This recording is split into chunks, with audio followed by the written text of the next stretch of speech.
ये राजा और एक प्राचीन गढ़ राज्य। चुनाव का दिन। जब शंकरन उठा तो उसने देखा कि उसके नाना नानी वोट डालने जा रहे थे। दरअसल वे चुनाव केंद्र पर सबसे पहले पहुंचना चाहते थे। शंकरन जानना चाहता था कि आखिर वे इतने उत्साहित क्यों थे। उनके नाना जी ने उसे जल्दी में समझाने की कोशिश की और कहा, आज हम अपने शासकों का चुनाव करने जा रहे हैं। कुछ लोग शासक कैसे बने। लगभग 50 सालों से हम अपने शासकों का चुनाव मतदान के जरिए करते आ रहे हैं। कुछ लोग पहले शासक कैसे बनते थे। हमने अध्याचार में पढ़ा है कि कुछ राजा संभवतः जन यानी लोगों द्वारा चुने जाते थे, परंतु 3000 साल पहले राजा बनने की इस प्रक्रिया में कुछ परिवर्तन दिखाई दिए। कुछ लोग बड़े बड़े यज्ञों को आयोजित कर राजा के रूप में प्रतिष्ठित हो गए। अश्वमेध यज्ञ एक ऐसा ही आयोजन था। इसमें एक घोड़े को राजा के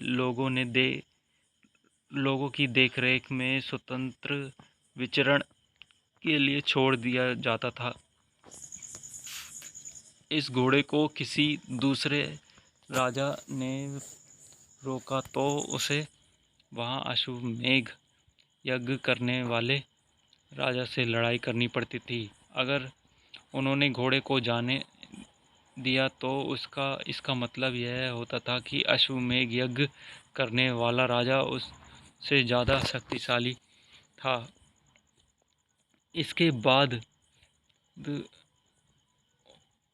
उन राजाओं को यज्ञ में आमंत्रित किया जाता था कि यह यज्ञ विशिष्ट पुरोहित द्वारा संपन्न किया जाता था। इसके लिए उन्हें उपहार से सम्मानित किया जाता था। अश्वमेध यज्ञ करने वाला राजा बहुत शक्तिशाली माना जाता था। यज्ञ में आमंत्रित सभी राजा उसके लिए उपहार लाते थे।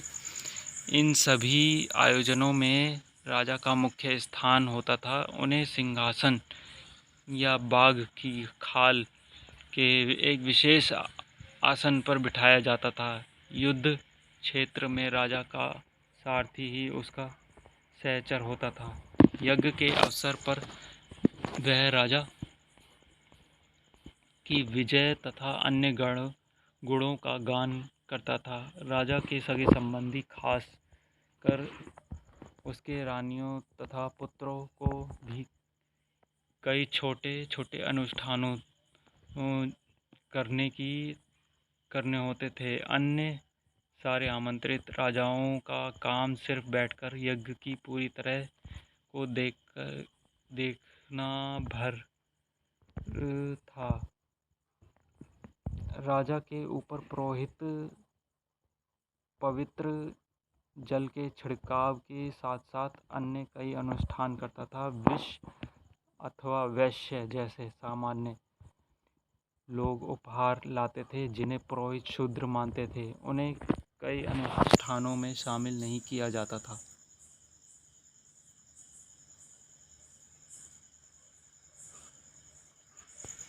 जनपद। महायज्ञों को करने वाले राजा अब जन के राजा ना होकर जनपदों के राजा माने जाने लगे। जनपद का शाब्दिक अर्थ जन के बसने की जगह होता था। कुछ महत्वपूर्ण जनपद मानचित्र 4 में दिखाए गए हैं। पुरातत्वविदों ने इन जनपदों की कई बस्तियों की खुदाई की है। दिल्ली में पुराना किला, उत्तर प्रदेश में मेरठ के पास हस्तिनापुर और एटा के पास अतरंगी खेड़ा इनमें प्रमुख है। खुदाई से पता चला है कि लोग झोपड़ियों में रहते थे और मवेशियों तथा अन्य जानवरों को पालते थे। वे चावल, गेहूं, धान, जौ, दालें, गन्ना, तिल तथा सरसों जैसी फसलें उगाते थे। लोग मिट्टी के बर्तन भी बनाते थे। इनमें कुछ धूसर और कुछ लाल रंग के होते थे। इन पुरास्थलों में कुछ विशेष प्रकार के बर्तन मिले हैं। जिन्हें चित्रित घूसर पात्र के रूप में माना जाता था। जैसा कि इनके नाम से ही स्पष्ट है, इन बर्तनों पर चित्रकारी की गई है। ये आमतौर पर सरल रेखाओं और ज्यामितीय आकृतियों के रूप में है। करीब 2500 साल पहले कुछ जनपद अधिक महत्वपूर्ण हो गए। इन्हें महाजनपद कहा जाने लगा। मानचित्र में कुछ महाजनपदों को दिखाया गया है। अधिकतर महाजनपदों की एक राजधानी होती थी। कई राजधानियों में किलेबंदी की गई थी, अर्थात इनके चारों ओर लकड़ी, ईंट, पत्थर की ऊंची दीवारें बनाई गई थी। ऐसा लगता था कि लोगों ने अन्य राजाओं के आक्रमण से डरकर अपनी सुरक्षा के लिए इन किलों का निर्माण किया। कुछ राजा अपनी राजधानी से के चारों ओर विशाल, ऊंची और प्रभावशाली दीवार खड़ी कर अपनी समृद्धि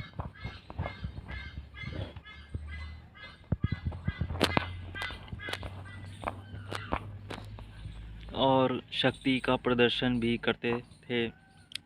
इस तरह से किले के अंदर रहने वाले लोगों और उस क्षेत्र पर नियंत्रण रखना भी सरल हो जाता होगा। इस तरह विशाल दीवार बनाने के लिए व्यापक योजना की आवश्यकता थी और लाखों की संख्या में ईंटों तथा पत्थरों का इंतजाम करना पड़ता था। हजारों स्त्री पुरुषों तथा बच्चों ने इसके लिए अथक परिश्रम किया होगा। इनके लिए संसाधनों की आवश्यकता पड़ती होगी। अब राजा सेना रखने लगे थे। सिपाहियों को नियमित वेतन देकर पूरे साल रखा जाता था।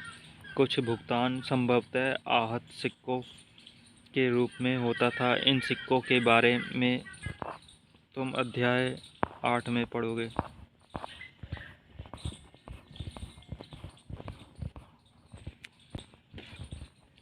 कर महाजनपदों के राजा विशाल किले बनवाते थे और बड़ी सेना रखते थे, इसलिए उन्हें प्रचुर संसाधनों की आवश्यकता होती थी। इसके लिए उन्हें कर्मचारियों की भी आवश्यकता होती थी। अतः महाजनपदों के राजा लोगों द्वारा समय समय पर लाए गए उपहारों पर निर्भर न रहकर अब नियमित रूप से कर वसूलने लगे। फसलों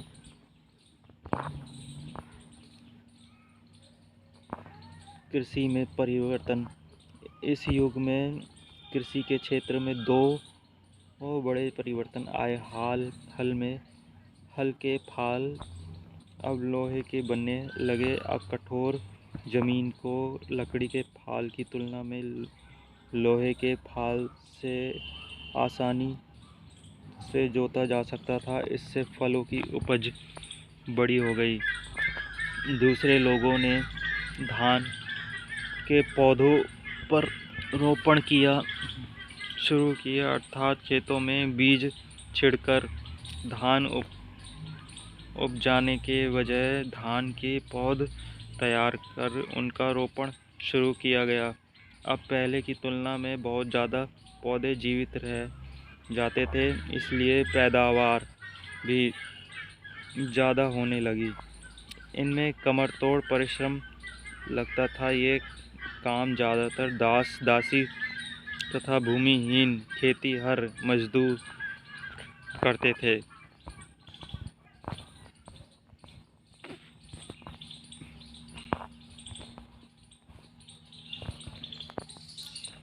सूक्ष्म निरीक्षण। मगध। लगभग 200 साल के भीतर मगध सबसे महत्वपूर्ण जनपद बन गया। गंगा और सोन जैसी नदियाँ मगध से होकर बहती थी। ये यातायात, जल वितरण, जमीन को उपजाऊ बनाने के लिए बहुत महत्वपूर्ण थी। मगध का एक हिस्सा जंगलों से भरा था। इन जंगलों में रहने वाले हाथियों को पकड़कर और उन्हें प्रशिक्षित कर सेना के काम में लगाया जाता था।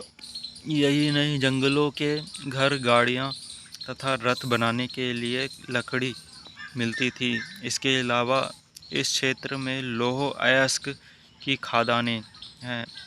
मजबूत औजार और हथियार बनाने के लिए ये बहुत उपयोगी थे। मगध में बहुत से शक्तिशाली शासक बिंबिसार और अजातशत्रु हुए। अन्य जनपदों को जीतने के लिए ये हर संभव साधन अपनाते थे। महापद्म नंद एक और महत्वपूर्ण शासक थे। इन्होंने अपने नियंत्रण का क्षेत्र इस उपमहाद्वीप के उत्तर पश्चिमी भाग तक फैला लिया था। बिहार में राजगृह कई सालों तक मगध की राजधानी बनी रही। बाद में पाटलिपुत्र को राजधानी बनाया गया। 2300 साल से भी पहले की बात है। मैसिडोनिया का राजा सिकंदर विश्व विजय करना चाहता था। पूरी तरह सफल न होने पर भी वह मिस्र और पश्चिमी एशिया के कुछ राज्यों को जीतता हुआ भारतीय उपमहाद्वीप में ब्यास नदी के किनारे तक पहुंच गया।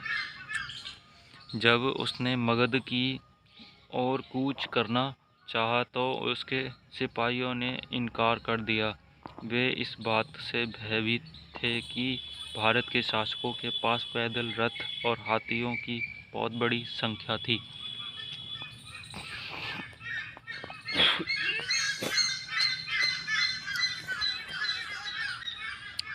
बज्जी, जैसा कि तुमने ऊपर पढ़ा, मगध एक बहुत शक्तिशाली राज्य बन गया था। उसके नज़दीक ही बज्जी राज्य था, जिसकी राजधानी वैशाली थी। यहाँ एक अलग अलग किस्म की शासक व्यवस्था थी, जिसे गढ़ या संघ कहते हैं। गढ़ या संघ में कई शासक होते थे। कभी कभी लोग एक शासक करते थे, जिसमें से प्रत्येक व्यक्ति राजा कहलाता था। ये सभी राजा भी इन अनुष्ठानों को एक साथ संपन्न करते थे। सभाओं में बैठकर ये बातचीत, बहस और वाद विवाद के जरिए तय करते थे कि क्या करना है और किस तरह करना है। शत्रुओं के आक्रमण से निपटने के लिए वे मिलकर चर्चाएं करते थे। स्त्रियां, दास तथा कम्मकार इन सभाओं हिस्सा नहीं ले सकते थे। बुद्ध तथा महावीर दोनों ही गढ़ या संघ से संबंधित थे। बौद्ध साहित्य में संघ के जीवन का बहुत ही सजीव वर्णन मिलता है।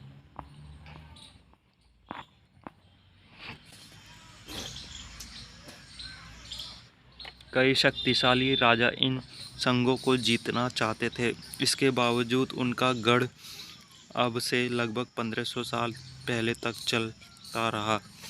इसके बाद गुप्त शासकों ने गढ़ और संघ पर विजय प्राप्त कर उन्हें अपने राज्य में शामिल कर लिया।